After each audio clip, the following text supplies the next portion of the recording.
ನಮಸ್ಕಾರ ಎಲ್ರಿಗೂ, welcome to ನಮ್ಮೆಲ್ಲರ ಲೈಫ್ ಸ್ಟೈಲ್. ಇವತ್ತು ನಾನು ಪನ್ನೀರ್ ಮತ್ತು ಬಟಾಣಿ ಬೆಳೆಸ್ಕೊಂಡು ಒಂದು ಗ್ರೇವಿ ಮಾಡ್ತಾಯಿದ್ದೀನಿ.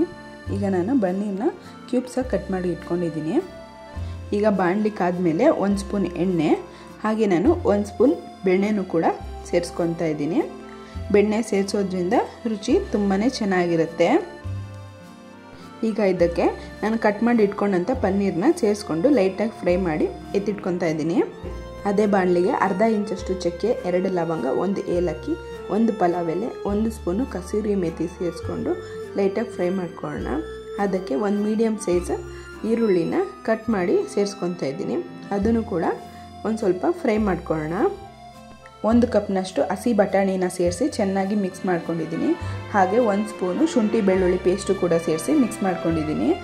2 ದೊಡ್ಡ ಗಾತ್ರದ ಟೊಮೆಟೊನ ರುಬ್ಬಿ ಪೇಸ್ಟ್ ಮಾಡಿ ಬಟಾಣಿ ಜೊತೆಗೆ ಸೇರಿಸಿ ಒಮ್ಮೆ ಎಲ್ಲ ಮಿಕ್ಸ್ ಮಾಡಿ ಚೆನ್ನಾಗಿ ಬೇಯಿಸ್ಕೊಳ್ಳೋಣ. ಅದಕ್ಕೆ ಅರಿಶಿನ 1/4 ಸ್ಪೂನು, 1 ಸ್ಪೂನ್ ಅಚ್ಕಾರದ ಪುಡಿ, ಹಾಗೆ ಅರ್ಧ ಸ್ಪೂನ್ ಧನಿಯಾ ಪುಡಿ, ಅರ್ಧ ಸ್ಪೂನು ಗರಂ ಮಸಾಲ ಪುಡಿನ ಸೇರಿಸಿ ಎಲ್ಲ ಚೆನ್ನಾಗಿ ಮಿಕ್ಸ್ ಮಾಡ್ಕೊಳ್ಳೋಣ.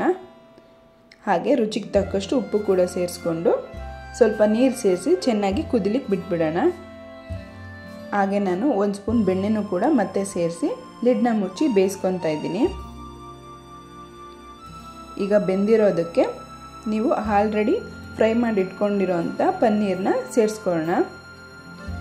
ಈಗ ಒಂದು 5 ನಿಮಿಷ ನೀವು ಬೇಯಿಸ್ಕೊಂಡ್ರೆ ಪನ್ನೀರ್ ಬಟಾಣಿ ಮಸಾಲ ರೆಡಿಯಾಗಿರುತ್ತೆ. ನೋಡಿದ್ರಲ್ಲ, ಈ ವಿಡಿಯೋ ನಿಮ್ಗೆ ಇಷ್ಟ ಆಗಿದ್ರೆ ನೀವು ಇನ್ನೂ ನನ್ನ ಚಾನಲ್ನ ಸಬ್ಸ್ಕ್ರೈಬ್ ಮಾಡ್ಕೊಂಡಿಲ್ಲ ಅಂದರೆ ಪ್ಲೀಸ್ ನನ್ನ ಚಾನಲ್ನ ಸಬ್ಸ್ಕ್ರೈಬ್ ಮಾಡ್ಕೊಳ್ಳಿ. Thanks for watching.